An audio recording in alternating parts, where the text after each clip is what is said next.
and Coach Ed Young.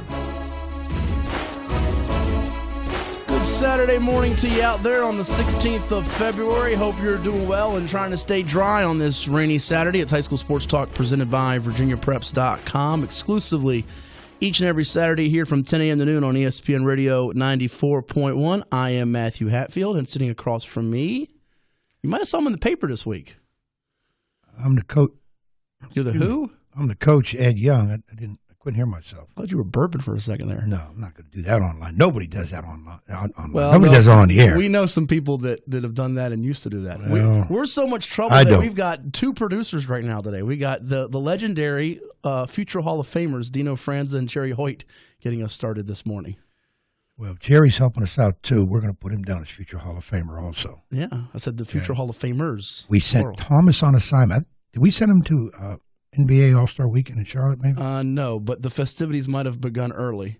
And I tell you what, it's going to be an interesting dunk and three-point contest tonight. We'll get to some of that in between our high school scores. I was listening to the list. We went through them on the 757 at 6 of the night before we signed off. Some really good contestants in that three-point contest. Have you ever been to the All-Star Weekend? No, I almost had a shot at this one, but I went to Plan B instead. And that's in one of your favorite cities in America, right? Oh, absolutely. Charlotte. Oh, my God, absolutely. It's your second favorite city, right? Is it Suffolk your first? You live in Suffolk. I live in Suffolk, but it's my hometown is the small Clearfield, PA. So okay, so that's number one for you. But I could see myself living in Charlotte someday. Someday? Like retirement day or? Yeah, it'd be next week for all I know. No, don't do that. Don't do that. Next week. We got to get through. Well, the phone lines are open at 757-687-9494. But as we do each and every Saturday morning, Ed, we like to start things off with the scoreboard action. So we go to the scores from Friday night's games as the playoffs have started.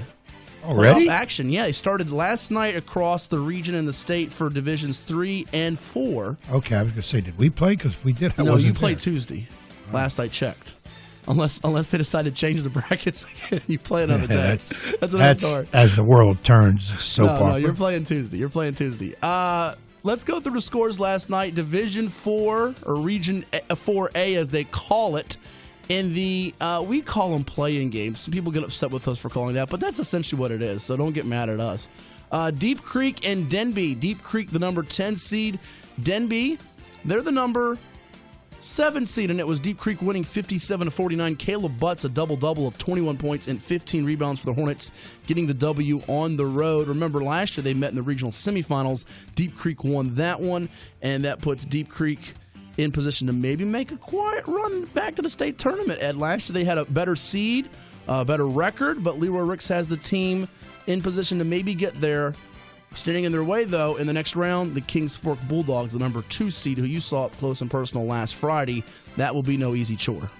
No, but the good thing is they're familiar with them, having played them twice out of the same district, but obviously third time is going to be a little different. And hats off to Leroy and the Hornets over there. So it's nice to see a team from the Southeastern District, which, of course, my Nancy River Warriors are part of, to move on. So I want them to win every game except when they play us.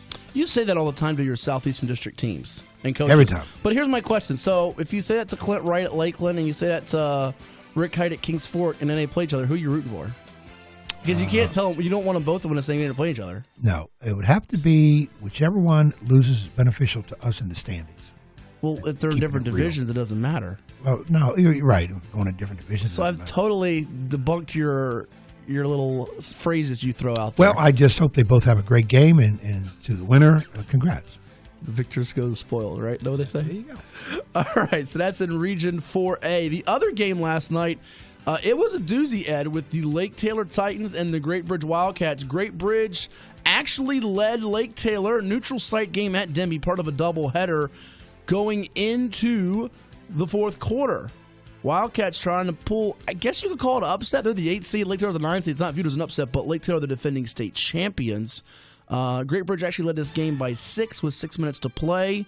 Great Bridge hit the 12 threes, but Lake Taylor would have the last laugh. They went on a run there as they trailed by 6, then went on a 20-9 spurt and it was Lake Taylor prevailing and advancing 74-71 Titans over Wildcats, which means Lake Taylor travels to top-seeded Grafton next week in the regional semifinals.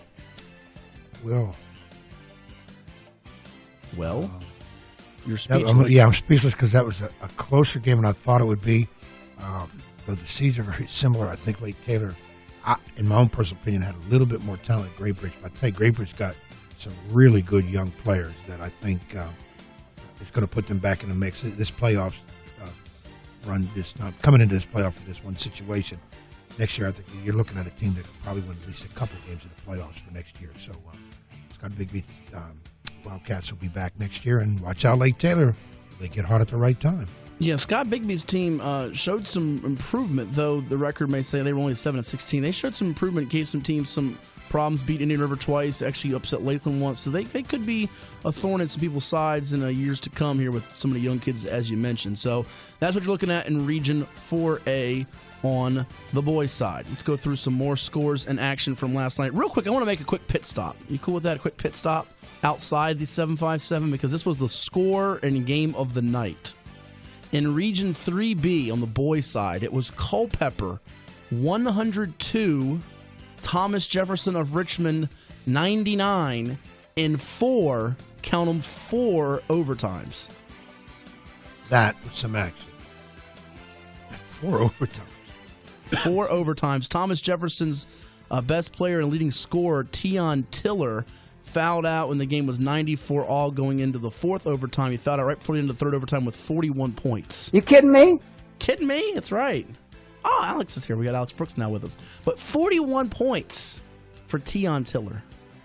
And his season's over. He didn't get a chance to play the 4th overtime because he fouled out. That was game of the night for sure. Might be game of the playoffs. Yeah, you like points. That's the game to see. 102.99 NBA. 4 overtime. So what's overtime? 4 minutes? Overtime is 4 minutes. Yeah, and I don't believe you would know this because you know the rule book like the back of your palm or the front of your palm. I don't know. It doesn't matter. You know, like the back of your hand. They don't change the times more overtimes. It still remains the same. There's no sudden death or... No. It's always 100 overtime to play 4 minutes. Now, here's a question, though. I'm curious to know, and you should know this since you're getting ready to play in the postseason. Say a game is going past, and there was a game last night in single A we'll get to, a certain time, like almost past midnight. Is there like a rule with the VHL they cut off that you can't play past? I don't know this. Is why I'm asking you. Believe it or not, I don't know it either. Oh, you got to know that. No, I don't think everything. Sometimes. Yeah, sometimes. Or you pretend to. Well, if you don't know it, make it up. Yeah. A famous man on the radio once told me that. Okay. I don't think there's a rule to it. I really don't. So you could honestly play for forever until the end of time. Till the end of time, yeah. It's overtime. You can't go sudden. You can't change the rules in the... So you mean to tell me, now I'm really going to get crazy and drive people off the roads, but so you mean if they're in like the 47th overtime and the game bleeds into like a Sunday, they keep going? The only thing I can imagine is if there's an allowance of you bring the coach together, administrators together, and say, look, it's getting ridiculous. Let's stop it here and continue. Suspend it, basically. Yeah, suspend it. Okay. But I've never heard of that based on overtime, lengthy overtimes. Maybe, electrical lights go out or whatever, or storms come or something maybe. But no. Well, yeah, there's been some games I've seen suspended because of weather, but I'm just wondering, like, if the length of time of the game and, there was an incident last night where I guess a bus didn't show up. We'll get to that in Class 1 a little bit. So if you're wondering who Culpeper, who won that 4 overtime marathon game, plays, they play in Region 3B, and you'll see why I'm going to tie this back to the 757. So just hang with me here for a second, folks. They'll play Manassas Park, which ousted James Monroe, who participated in the Virginia Prep Classic. So it's Manassas Park and Culpeper in the second round of Region 3B, and it is John Marshall's Justices, the favorite and top seed in that region. Whoever comes out of that region, though, Ed, will play whoever comes out of Region 3A, which is where we go to next on the boys' side. The game I was at last night, the Phoebus Phantoms and the Booker T. Washington Bookers. Phoebus all over Booker T, 82-59 in a game that saw, yes, folks, 57 turnovers in it, 32 from Booker T, 25 from Phoebus. But despite 25 turnovers, Phoebus gets it done. Why? Because their defense, 21 steals leading to 5 dunks combined from Dateon Leach and Kyrie Temple. So the Phantoms move to 21-2 overall. They will play host next week to Petersburg, the number 4 seeded Crimson Wave, now 19-4 overall. They eliminated Lakeland, the number 5 seed, 74-71. So a good year for Suffolk basketball. All three of the schools there, yours at Nansemond River, Lakeland, and Kings Fork went 15-7 regular season, all advancing to the playoffs. Lakeland, though, unable to beat Petersburg, so it sets up Petersburg at Phoebus next week. Shame to see Lakeland out. Obviously, that's a Suffolk team, and I'd like to see, obviously, the Suffolk teams go far, but they ran into a team once in the past. You always heard their name in the playoffs and going deep in the playoffs, Petersburg. So, that was a tough one for Lakeland, and I would like to see Lakeland take Phoebus. Yeah, very much so. I think that's the matchup people were looking for in the 7-5-7. However, Phoebus is going to be a tough out. On the other side of the bracket, it was number 3 Hopewell ousting number 6 Parkview 79-68. Norcom, the number 7 seed, beating the number 2 seed Tab 70-58. And that means Tab, great year for Doug Baggett. Their season is done at 20-3 overall. Norcom, Leon Goolsby's team, trying to make it back to the state tournament. It would be their 7th trip under his reign to the state playoffs. They've got 6 state titles. Every they get there, they've made it to the state championship game and won it. Standing in Norcom's way, there will be a trip to Hopewell next week. Winner goes to states. Loser's season is over. Well, it's playoff time, and we always look for where Norcom's at, and they're right in position. Hopewell's a little tougher in terms of their opponent they're playing, but I'm not going against Norcom. You're not going against Norcom, so you're going Norcom over Hopewell, huh? You know what? I'm going for the upset. No, that's an upset. All right. I'm going for the upset. Is that really an upset, though? Because Norcom has put their name, and Hopewell just lost a week or two ago to Matoka or Meadowbrook. Was a kind of a strange head-scratching loss. Well, you can't go by tradition in the past. You got to look at the team you have right now.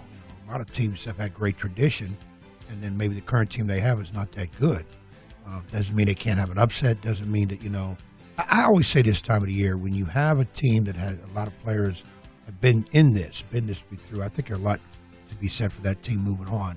Norcom's got a few kids, even though they got a lot of new kids, they got a few kids that have been through this. So, and of course, Leon, Coach Goolsby, been through. He's the common denominator in all of it. He's been through all those 6 every time they go to the States, they win it. So, amazing. Javon Majette with 24 points for the Greyhounds, who bolted out to a 23-9 lead in that one. Moving down to the Class 2 Region A, Bruton was down 8 at the break, but they rallied to beat Arcadia at home 70-56 to send home the 12th-seeded Firebirds, which means Bruton playing Monday night in the 7 p.m. quarterfinal at number 4 Brunswick in Lawrenceville. Raekwon Bartlett led the way with 21 points for Coach Tony Carr's Panthers of Bruton High. Another thing we've talked a lot about in the Bay Rivers, they've kind of been buried a little bit, Ed, behind the Powers in Grafton and Tab, but got a chance to make a run in Region 2A. And in the other game involving a 7-5-7 area code team, it was Poquoson beating Prince Edward 54-47, 25 points for Nate Doggett, as that means Poquoson visits top-seeded Goochland on Monday night. I think Bruton's got a better chance against Brunswick than Poquoson does against Goochland. Do you concur? Concur, but I think both Brunswick and Goochland will go. Oh, so you're going both to knockout. I think, yeah. Of course, I'm going for the 7-5-7. Don't get me wrong on that, but again, you got to look at reality.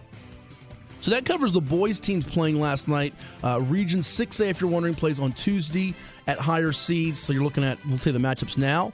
On the boys' side, I want to give you some girls' matchups here as well. That means Oscar Smith, the top seed, plays host to the 8th seed First Colonial. You have the number 4 seed in Cox hosting the number 5 seed Granby.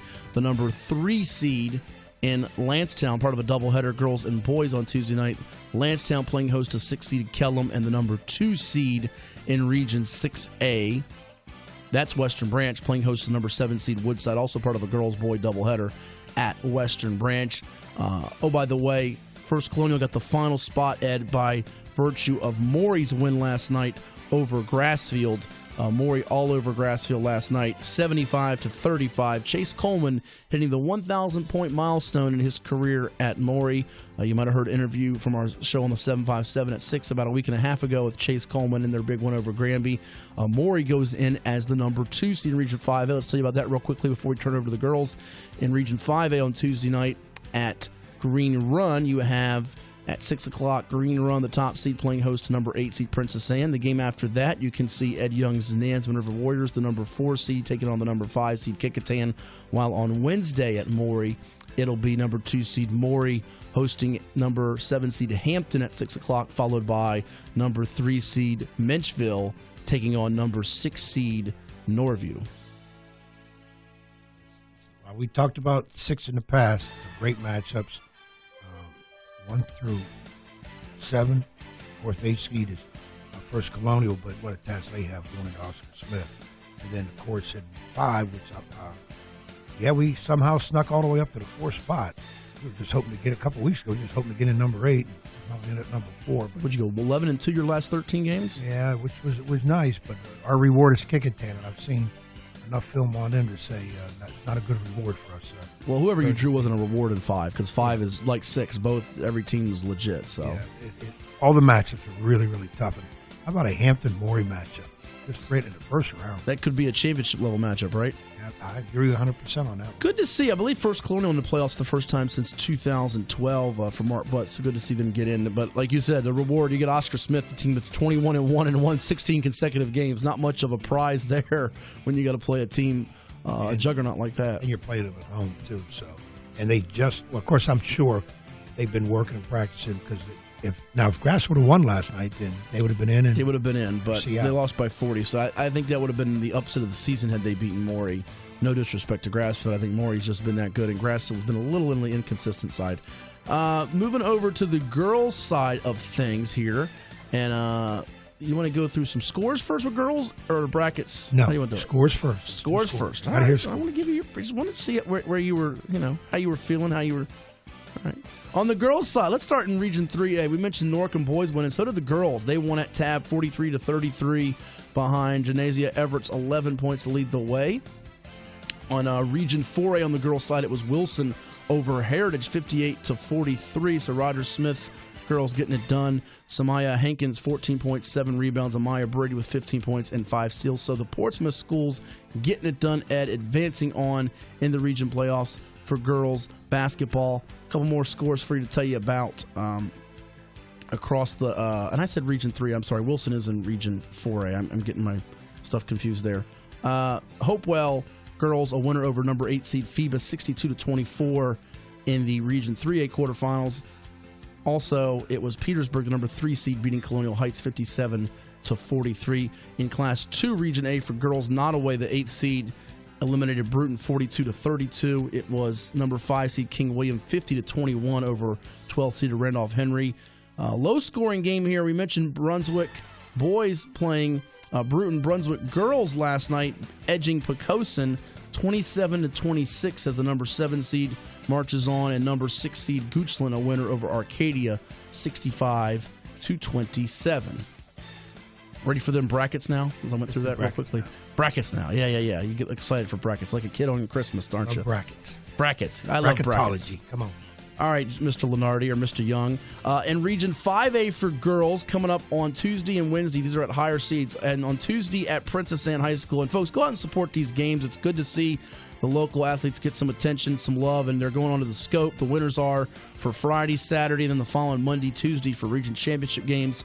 On Tuesday in Region 5A girls, it's number 1 seed Princess Anne. Coach Darnell Dozier, they begin their playoff quest and the chase for the 10th state title. They host number 8 seed Salem, who's 10-12. Also at Princess Anne at 7:30 on Tuesday on the girls, it is number 4 Norview taking on number 5 seed Indian River. On Wednesday at Kempsville, 6 o'clock, Kempsville, the number 2 seed, plays host to number 7 seed Bethel. And then the game following that at Kempsville, number 3 seed Hampton, number 6 seed Menchville.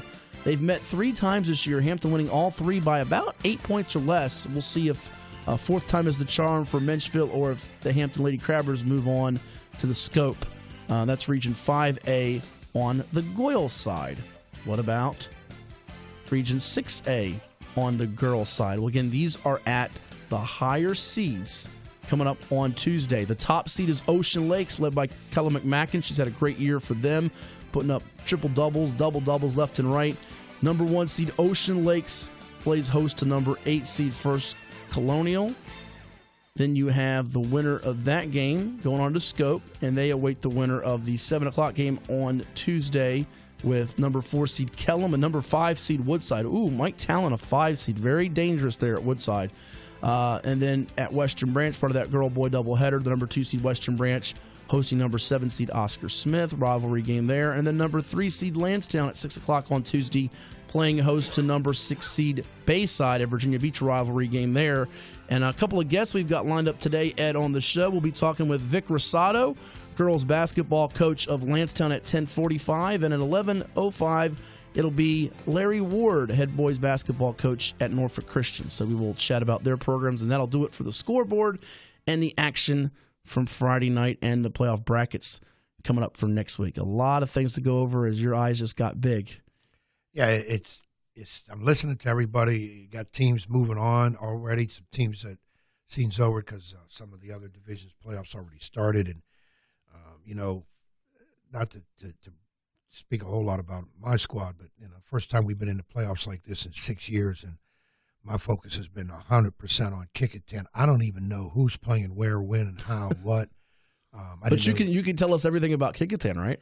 You can give us the full scouting report, right? I got you some information on Kickotan, and I'm still nervous because that's a heck of a backcourt that they have and decent athletic front line. That freshman point guard's been dynamite this year, DeJuan Campbell, right? Yeah, they got a squad, and we've been watching so much film that I always laugh about coaches in film, especially football. Life depends on film.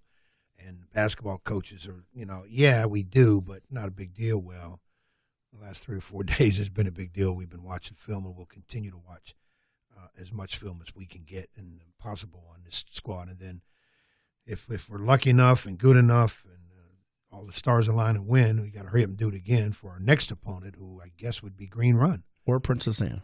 I'm going to say. You just short-changed that Princess Anne's a live 8 seed. Don't do that. Yeah, you know what Princess Anne reminds me of a lot of? Salem? Yeah. From last year? Maybe a little bit better than what Salem, because Salem did a tremendous job last year. I came in as number 8, beat number 1, number 4. And then Hampton, number 3 seed. They basically beat Salem they beat Maury at Maury's gym, number 1 seed. They beat Norview at the Scope, a Norfolk team, and then they beat Hampton in the region championship. Yeah, that's a run. It is a run. But and again, I don't want to coach Kofer and his squad at Princess Anne. Don't take me wrong, but the talking head in me behind the microphone guy, not the coach in me, says I think this is Green Run's year. I think this is a year where they can go all the way or win the region. They can win the region. Okay. When you get into states at that level, I'm not so sure. Verina might beat anybody that comes out of here, and that's nothing against the Green Run or Maury, whoever. Verina's that good, and LC Bird's very good too. The only team to beat Verina this year. So, but I just think this could be, if again they do what they're supposed to do, and everybody's focused, and barring injuries and a foul out here, a foul out there, whatever. Green Run is very good, but PA's not backing down from them. No, they gave them some battles this year, so anything can happen when you get playoff time.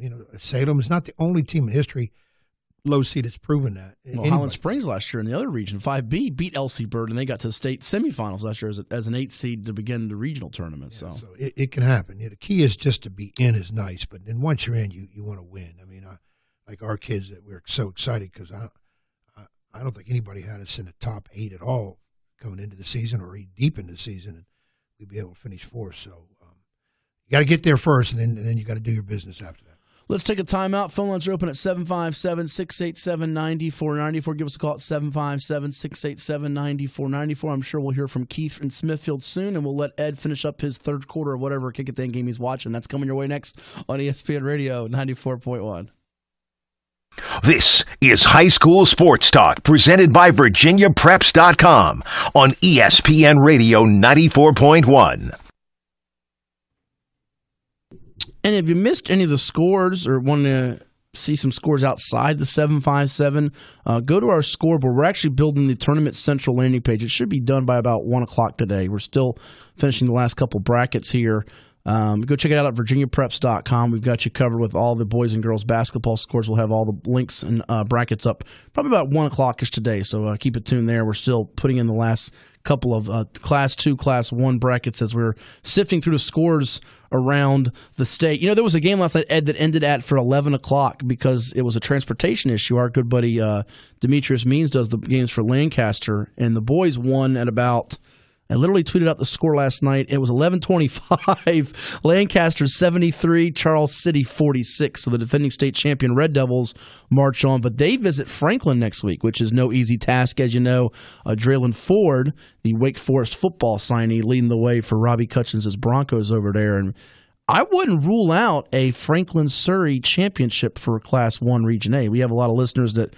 follow both Surrey and Franklin. It is very conceivable you get that. Surrey, the number 1 ranked team in the state, at about 21-2 overall this year, only 2 blemishes by 1 possession each to Cape Henry and Norview. And that's much larger classification teams they're playing. So, I'd like to see that matchup. Yeah, it could happen. Franklin's got to get past Lancaster first, and Surrey has some business to take care of. Colonial Beach on their same side of the bracket, who is no picnic. By the way, your buddy Northumberland, Mike Stevenson, they've had a rough year. I think they finished last or second to last in the Northern Neck District, but they beat Northampton last night in the opening round of regional. So Northumberland moving on, and they get Colonial Beach, the Drifters. They get Colonial Beach in the next round, and they've been beating everybody in the Northern Neck here lately. So interesting games there, as you know, come playoff time. Those single A's from the Northern Neck are all very battle-tested. I never go against my partner, Mike Stevenson, too. Normally he's a 1 or a 2, but that lower seed, it's dangerous.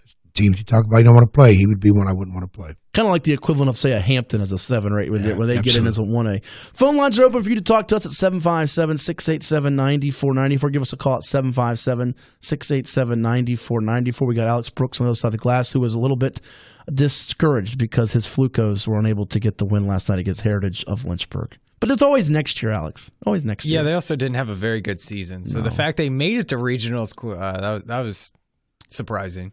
Yeah, you get people that are upset that you get 3, 4, 5 win teams in certain brackets getting in, and then you got teams that go 12-10 in some brackets and they don't get in. But that thus is the system we have. Speaking of systems we have, don't forget state wrestling's going on. State wrestling's going on. We talked a little bit at that at length with Marty O'Brien from the Daily Press on the 757 at 6 about that, along with some prep basketball and the Daytona 500. And he mentioned Ed Christiansburg has won like 18 state titles in a row. The alma mater of our good friend Dave Johnson from the Daily Press. Their streak could be in jeopardy out there. As he's really telling us a lot of great things about New Kent wrestling. So if there's a wrestling program or athlete you'd like for us to highlight a little more in depth, maybe get them on the show in the coming weeks, give us a call, give us a note, 757-687-9494 on the phone, or hit us a little note on Twitter at HS Sports Talk 941. That's HS Sports Talk 941. We will effort that and try to give them that appropriate coverage. Let's go to the phones now and talk to Keith in Smithfield. Keith, how you doing? How was your Valentine's Day, Keith? How you doing, my Hatfield? How you doing, Ed? How you doing this morning? Right. Doing all right. How was your Valentine's Day? My Valentine was good this week, and I had enjoyable time. I gave my mom something for Valentine.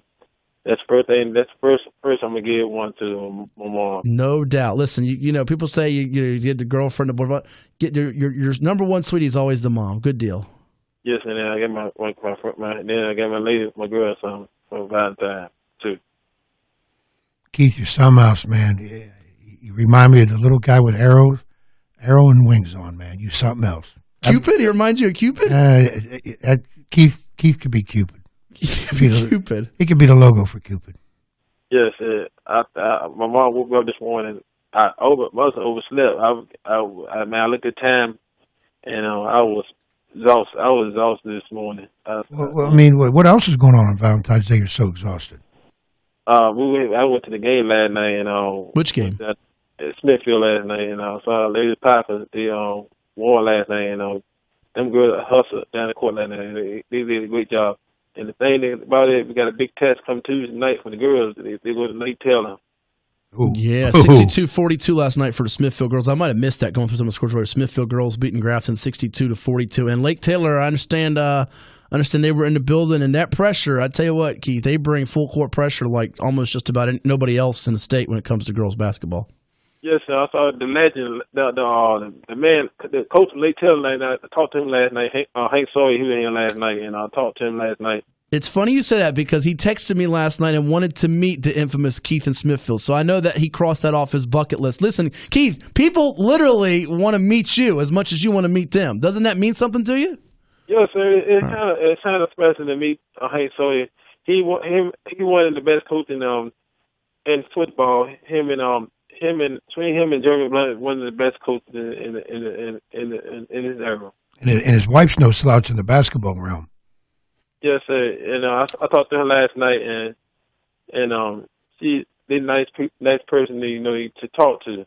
Well, speaking of which, I want to get, because we were talking about Valentine's Day, and we like to tie things together, so we'll do it again. If you missed it on WTKR, News Channel 3, Adam Winkler did a nice feature on the Sawyers, Hank and Sandra Sawyer. Go find it on WTKR.com about their relationship, being married now, I think, 20 years, and having 5 state titles now and counting combined between the two of them.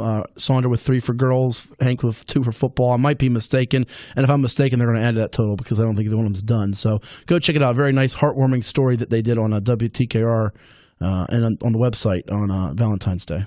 I got 2 things to get there, and I saw another coach from Woodside. He came in last night. The girls' coach from Woodside. He came in last night. Mike Talon. Yeah, they got an interesting game with Kellum on Tuesday night, and that's a team. And Ed probably can add to this, but Mike Talon being a veteran, his team is not as experienced and as deep and athletic as some of his other teams he's had, going back to the Adrian Motley and Alicia Bell days. Sending girls to Delaware and Miami, but that's a team that could really, if they move on and see Ocean Lakes, I don't know if it's a shoo-in that Ocean Lakes just plows through that bracket and gets the championship. Mike Woodside could really be a fly in the ointment in that bracket.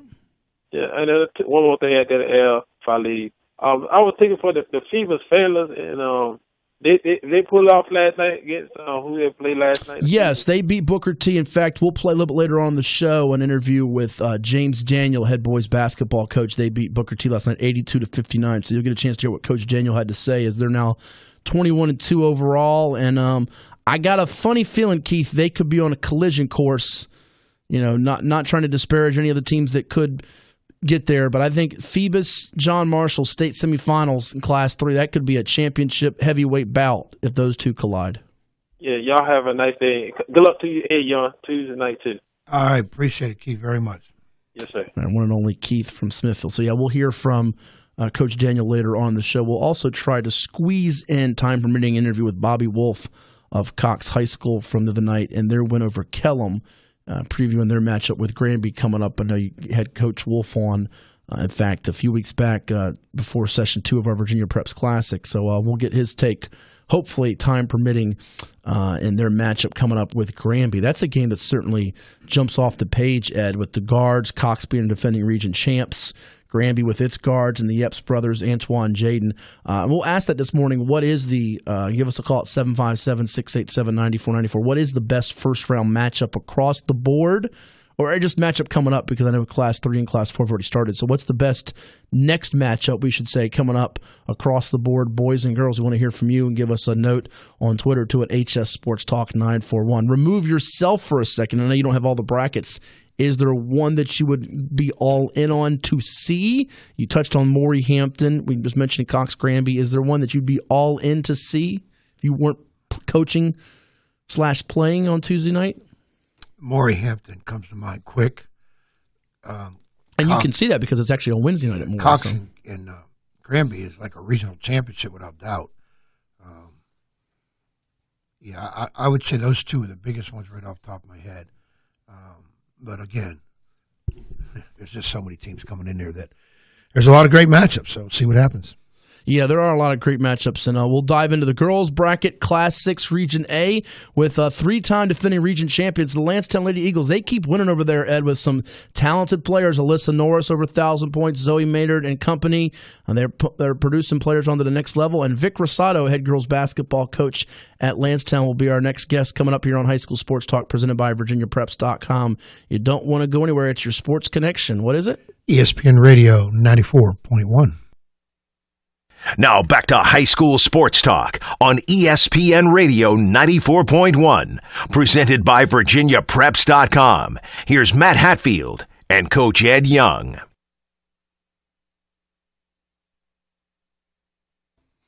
Welcome back to High School Sports Talk here on this Saturday, the 16th of February. Glad you are with us. The Coach Ed Young alongside. I am Matt Hatfield, and at this time, Ed, we have a special guest. He is the head girls basketball coach of the Landstown Lady Eagles. Region titles each of the past 3 years. Last year beating Ocean Lakes at the Scope as they moved on to the state tournament and trying to make another run to the state playoffs as they get set to begin their regional playoff action coming up on Tuesday night. The Landstown girls playing host to the number 6 seed Bayside. We say good morning to Landstown's girls basketball coach, Vic Rosado. Coach, congrats on the season so far. How you been?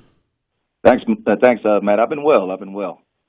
Well, another good group for your team. I know the last few years we watched you graduate 3, 4, 5 players, some valuable seniors, some thinking maybe Landstown might have to rebuild, but the team's right there again and led by terrific Tandem Free and some other girls contributing, but Alyssa Norris and Zoe Maynard leading the way for you. Yeah, those two girls have been instrumental to us in our program. They've really taken on a leadership role and are taking the young, inexperienced girls that we have and have really elevated their play.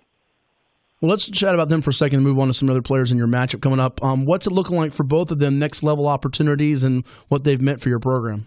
Yeah, Alyssa Norris is a CNU commit, so she's going to go to Christopher Newport and play for Coach Bill out there. And then Zoe Maynard is a pretty talented girl. She's going to Winston-Salem State. She has a national ROTC 3-year scholarship, and she's also going to look to play on the basketball team as well. That's awesome to see both of them moving on to the next level there, Winston and CNU. Tell us about some other players before we get to your squad currently that are playing at the college level the last few years. I know we've watched your team get to the regionals and make state runs, and think of some of the great games you've had. Alexa Roberson comes to mind as well. Tell me about some of them and how they're doing at the next level. You know, we've been pretty fortunate. These girls have gone on to play college basketball and are doing great. Jada Lee out there in Chowan. She leads the program in assists, just reached the 500 mark point with the rebounds. Amaya Ransom was at UNC Charlotte, finished up a great 4-year career. We got Sunita Webb, who was a player of the year for us here. She's out there UVA Wise. She's a double-double machine, has been leading her team this year.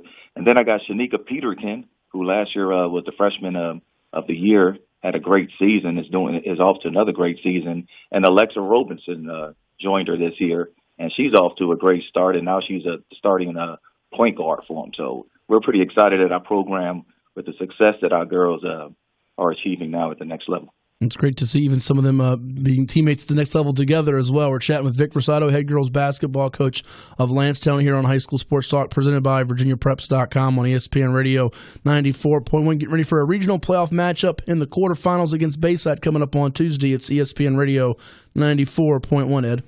Hey, Vic, Ed Young here. Congrats on nice regular season. And, of course, we're getting into playoff time, which is kind of old hat for you, not that it ever gets boring. What year is this for you at Landstown? This is year 10 as the head coach. Prior to that, I was here with Coach King from 05 to 08, and then Rachel Young took over 1 year, and then I took over the following year.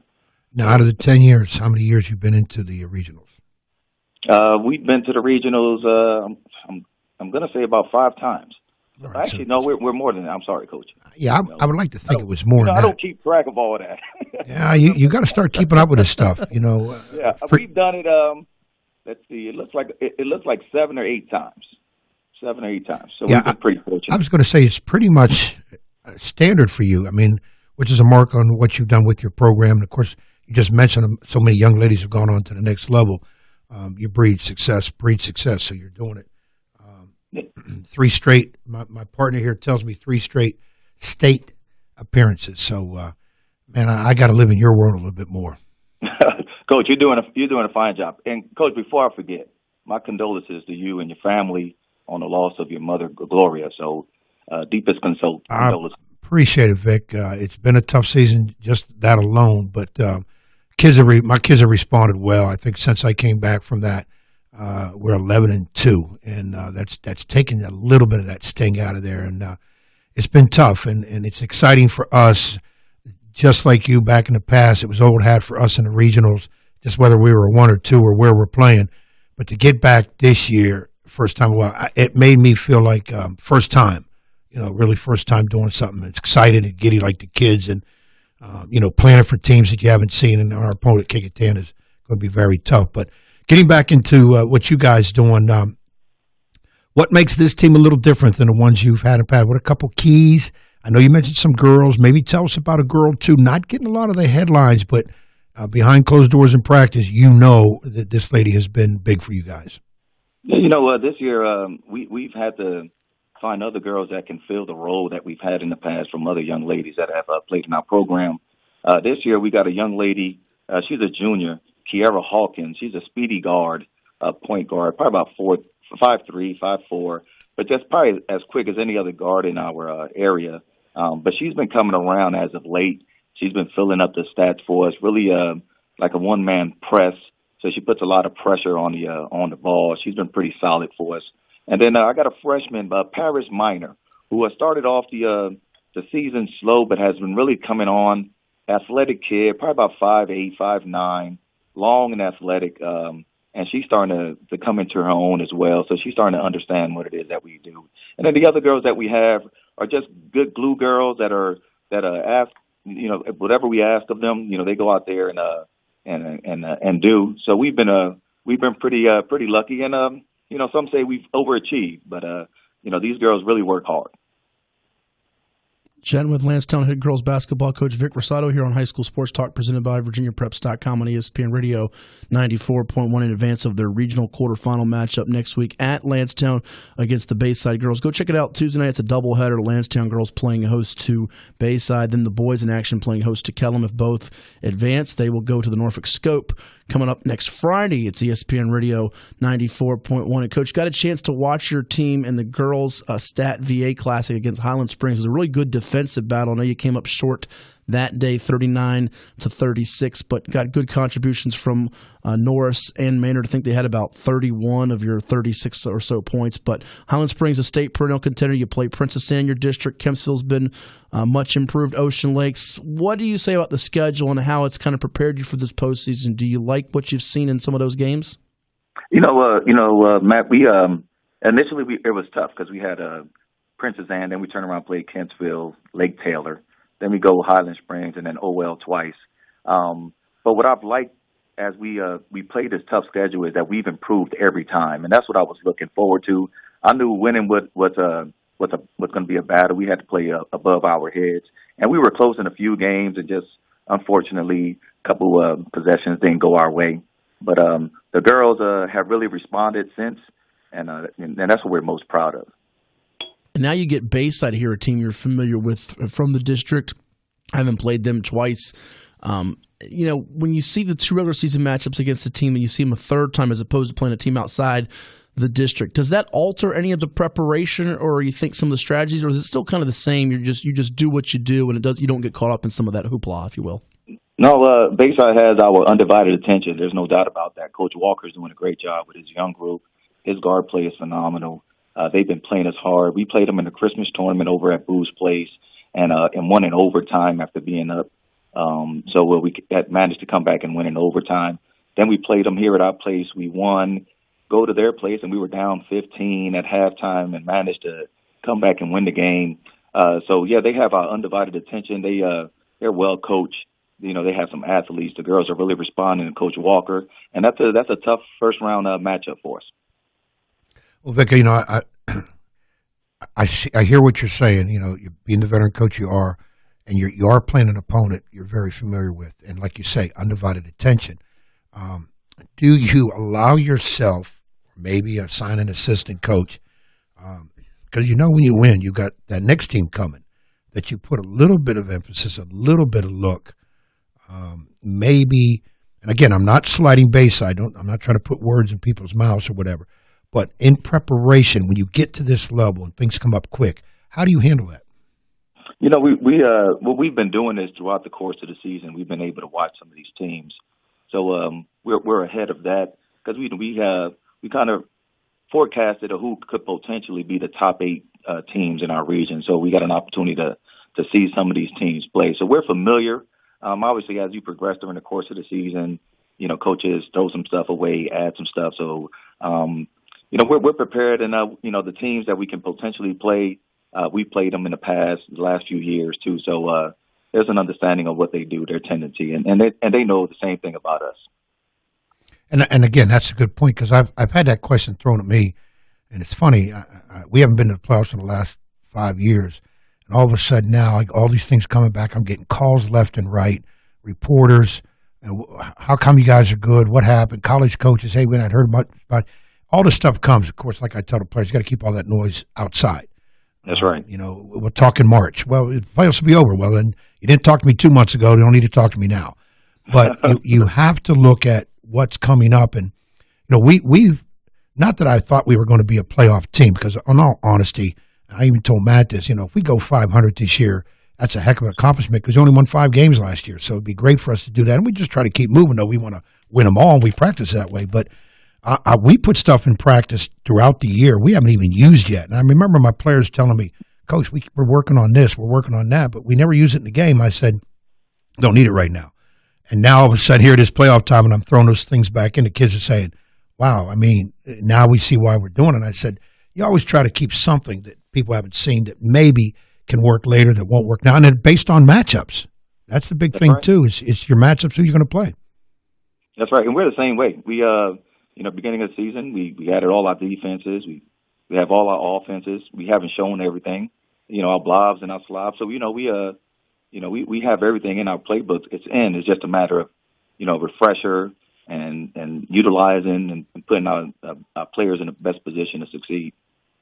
And of course, now, if I'm not mistaken, if you beat Bayside, have to say it that way, you will step out of the Beach District, because you'll take the winner of Western Branch and Oscar Smith. That's right. Tough opponents. So, but again, you know how it is, Coach. We don't overlook anyone, especially Bayside. But we know what could potentially be ahead of us, but we're not overlooking Bayside at all. Couple more minutes here with Vic Rosado, head girls basketball coach of Landstown. They play host to Bayside coming up on Tuesday at 6 o'clock in the Region 6A girls basketball quarterfinals. It's High School Sports Talk presented by VirginiaPreps.com on ESPN Radio 94.1. If they win, they move on to the Norfolk Scope. Coming up next Friday at 2 o'clock, winner gets the winner of Western Branch, Oscar Smith, as you heard Coach Young and Coach Rosado mention. Also, the other girls' matchups in the bracket, 4 o'clock, would be the winners of Ocean Lakes First Colonial, Kellum, Woodside, and the boys' games at 6 and 8. And I got to ask you, both your girls' program and the boys' program at Landstown, and you guys have some similar, I imagine, philosophies. Dwight Robinson over there, they've been chasing state championship, been in the playoffs, gone deep like your squad has. How much do you guys compare and contrast and help each other out? That's family. Coach Rob is a brother to me. So, we always talk. We chit-chat about everything. We understand. We're both trying to bring a state championship to Landstown High School with basketball. And we've had an opportunity. So we just, hopefully, one of these seasons it'll go our way. But, we talk often. We throw stuff at each other. And we rely on each other as well. And I got a feeling both of you are going to knock that door down eventually. You both have been very close to it in the state championship and in the state tournament. Looking at if you kind of can for me, Coach, sort of, and I know you're caught on much like coaches with his game with Kickton, you're worried about Bayside and what's in front of you. But as you kind of try to handicap the region and the state, even going further beyond the 757, we know some of the usual suspects, the Cosby, the Woodbridges, the Oaktons. We know Cosby's had a stranglehold, but this is the final year for their coach in Rachel Mead. What would be your kind of opinion of the whole state picture for girls in 6A? It's going to be a battle everywhere you go. I know Woodbridge is solid out there. Oakton has always been solid. There's a challenge. Cosby, Coach Mead does a great job with her program. James River has been solid the last few years. They're back in they're number 1 now in 6A region, so they're tough. Colonial Forge is in the mix as well. Dale, so it's going to be whoever gets hot at the right time. Well, you're right, Vic. The idea of matchups, who gets hot, avoid some injuries, avoid a key foul out during the games, And as I've always told people, and the reporters laugh when I say this, you still need a lot of luck on your side. That's right, Coach. And we don't control that. That's the one thing we definitely don't control. We don't control injury situations, whatever. And we just always hope that we get a smartly refereed game, and that somebody off that bench gives us a lift. I mean, that's what you're hoping for, and let's move on and get ready for the next opponent. That's right.